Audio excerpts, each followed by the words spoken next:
ଏବେ ଜଗନ୍ନାଥ ଟେମ୍ପୁଲ ବାହାରିଲୁ ଯିବାପାଇଁ। ରୋମରୁ ତ ଜଗନ୍ନାଥ ମନ୍ଦିର 15 କିଲୋମିଟର ରହୁଛି। ଟ୍ରାଫିକ୍ ତ ଡେଲି ରହୁଛି।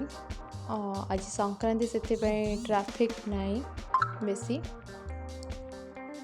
ଦେଖିବା ମନ୍ଦିରରେ ଆଜି ସଂକ୍ରାନ୍ତିରେ ଗହଳି ଅଛି କି ନାହିଁ, କ'ଣ ହେଉଛି କ'ଣ ନାହିଁ, ମନ୍ଦିର କେମିତି ସଜା ହେଇଛି, କ'ଣ ହେଇଛି, କେତେ ଲୋକ ଆସିଛନ୍ତି ଦେଖିବା। ଚାଲନ୍ତୁ। ଆପଣମାନେ ବି କମେଣ୍ଟ କରିବେ ମନ୍ଦିର ଦେଖି ସାରିଲା ପରେ କେମିତି ଲାଗିଲା ଆପଣମାନଙ୍କୁ। ଆଉ ଆପଣଙ୍କ ଗାଁରେ ଏମିତି ମନ୍ଦିର ଅଛି କି ନାହିଁ ମୋତେ କମେଣ୍ଟ କରିବେ।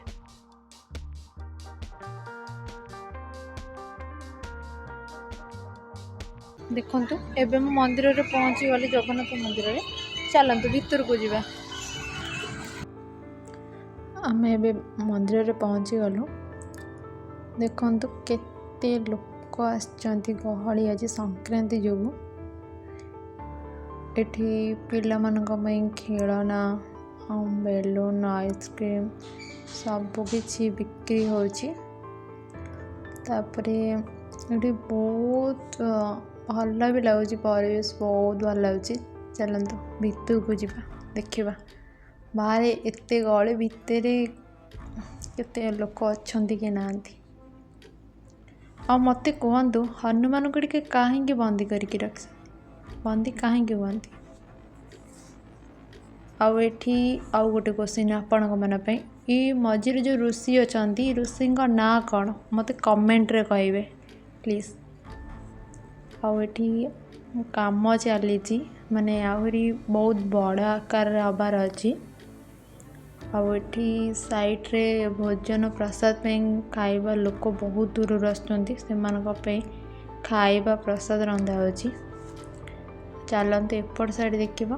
ଏପଟ ସାଇଡ଼୍ ବି ତିଆରି ହେଉଛି, ମାନେ ଆହୁରି ବଡ଼ ଠାକୁର ମାନେ ରହିବା ପାଇଁ, କେଉଁ ଦେବୀ ସେ ମା ରହିବା ପାଇଁ ଏ ବି ତିଆରି ହେଉଛି। ଏଠି କୀର୍ତ୍ତନ ହେଉଛି ଠାକୁରଙ୍କର। ବହୁତ ଲୋକ ବି ଆଜି ସଂକ୍ରାନ୍ତି ଯୋଗୁଁ ବହୁତ ଲୋକ ହୋଇଛନ୍ତି। ଆଜି ବହୁତ ଖରା ବି ସେମିତି ବହୁତ ଜୋରସେ ହେଉଛି।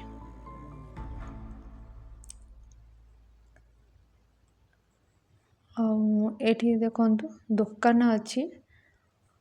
ଏଠି ଖାଇବା ପାଇଁ ଟିକେଟ୍ କରୁଛନ୍ତି। ଦୀପ ଇଏ ସିଏ ଦୋକାନ ଅଛି। ଆଉ ଯେହେତୁ ଦ୍ୱିପହର ଟାଇମ୍, ଠାକୁରଙ୍କ ପହଡ଼ ଟାଇମ୍ଟା ତ ବନ୍ଦ ଅଛି, ସେଥିପାଇଁ ବାହାରେ ଏଠି ଜଗନ୍ନାଥ, ବଳଭଦ୍ର, ସୁଭଦ୍ରା ଅଛନ୍ତି, ତ ସେଠି ବାହାରେ ସେଥିପାଇଁ ଦୀପ ପୂଜା କରୁଛନ୍ତି। ଚାଲନ୍ତୁ ମୁଁ ଦେଖାଉଛି। ପହଡ଼ ପଡ଼ିଛି ଏବେ, ଠାକୁର ପହଡ଼ରେ ଅଛନ୍ତି। ଆଉ ଏଠି କ'ଣ କହନ୍ତି କମେଣ୍ଟରେ କୁହନ୍ତୁ। ବହୁତ ଲୋକ ଆସିଛନ୍ତି, ଏତେ ଖରାରେ ମୁଣ୍ଡ କ'ଣ ହେଲାଣି। ଲୋକ ଗହଳି, ତାପରେ ବହୁତ ବି ଭଲ ଲାଗୁଛି। ଚାଲ ଦେଖନ୍ତୁ, ଏଠି ବହୁତ ଲୋକ ଖାଇ ବସିଛନ୍ତି, ଖାଇବା ପ୍ରସାଦ ପାଉଛନ୍ତି। ଯାଉ ଏତେ ସୁବିଧା କରିଛନ୍ତି ବି ଠାକୁରଙ୍କର ପ୍ରସାଦ ଭୋଗ ପାଇବା ପାଇଁ। ଆଉ ଏଠି କୀର୍ତ୍ତନ ବି ହେଉଥିଲା, ଏବେ ସରିଲା।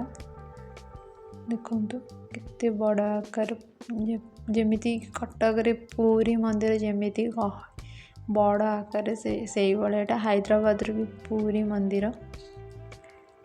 ଆପଣମାନଙ୍କୁ କେମିତି ଲାଗିଲା ମୋତେ କହିବେ। ମୋତେ ତ ଏଠି ବହୁତ ଭଲ ଲାଗୁଛି ପରିବେଶ, ବହୁତ ବହୁତ ବହୁତ।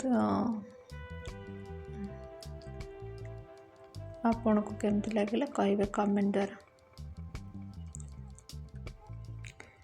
ଆପଣମାନେ ଯଦି ଆସିବା ପାଇଁ ଚାହୁଁଛନ୍ତି, ମୁଁ କହିଦେଉଛି, ବାଚୁପଲ୍ଲୀ ରୋଡ଼ରେ। ଆଉ ଏଇଠି ବାକି ଆପଣମାନେ ଯଦି ଆସିବେ ତ ମର୍ଣ୍ଣିଂ ଆସିବେ, କାହିଁକିନା ମୁଁ ବ୍ୟାଡ଼ ଲକ୍, ଆଜି ଗଲା ପରେ ଠାକୁରଙ୍କୁ ଦର୍ଶନ ବି କରିପାରିଲେନି, କାହିଁକିନା ବନ୍ଦ ହେଇଯାଇଥିଲେ, ପହଡ଼ ଅଲରେଡ଼ି ପଡ଼ିଯାଇଥିଲେ ଠାକୁର। ଆଉ ଆପଣମାନେ ଆସିବେ, ସକାଳୁ ଆସିବେ, ଠାକୁର ଦର୍ଶନ କରିକି ଯାଇପାରିବେ। ଆଉ ଏମିତି ଆଫ୍ଟରନୁନ୍ ଆସିଲେ ତ दर्शन करें ठाकुर को। आउ एठी बहुत भी मूर्ति हबार अच्छी ठाकुर आउ कि नुआ हबार अच्छी एठी तैयारी भी होउची आगु को हम बाकी यही सारा भीतर काम चली कौन कौ ठाकुर रही मु तो जानी जब जानी भी आपण को कहबी कौ ठाकुर रे आठी शिवंकर बहुत बहुत प्रतिबिंब अच्छी मु भी बहुत फोटो उठे बहुत मजा भी लगुच कहीं समस्त आउ से ये गोटे सांग को मुझे आज मीट कली बहुत खुशी लगे एत दिन 2 वर्ष पर से सांग को आज मु भेटिली तार मोर बहुत मजा भी कर आज आइसक्रीम ये से सबकि खाइचु आउ एटा तो मोर बर्थडे पूरा 2025 बर्थडे पूरा स्मृति होगी रही गोटे कहीं कटक मोर डोरी पूरी जावाक लगी नाला इटे जाओ हैदराबाद रे मोर डोरी लगे बट बैड लक ठाकुर दर्शन कर पारे आईटा भी भाग्य ठाकुर द्वारा मोर पाद पड़ला सेटा ही मोर भाग्य आउ एते गहली एते खरार मुंड कौन बहुत जोर से पेलानी आपर्त सका किसी भी खाएनी तापर बहुत भल भी लगुच परिवेश रही इच्छा होची किंतु खरा है घर को जावाई बहुत लेट है सांग बाहर जीव बोली आउटे देखु सबू भोग राग सबू किछि एठी मिलूची आपण जहाँ भी खोजे सबू किछि भी एठी मिलूची पिलांकर खेलना भोग पीवा ये सी खाया पीवा सबू किछि भी असुविधा हेनी हो सांग माने बहुत खरा भी होची एबे जीवा तापरे मो सांग भी गाली कलानी केते बुलुचु तापरे चलतु आग जीवा गला बाटर भी हनुमान टेम्पल अच्छी मु आपन को देखेबार अच्छी देखते एबे आम आसिक पहुँची गलु।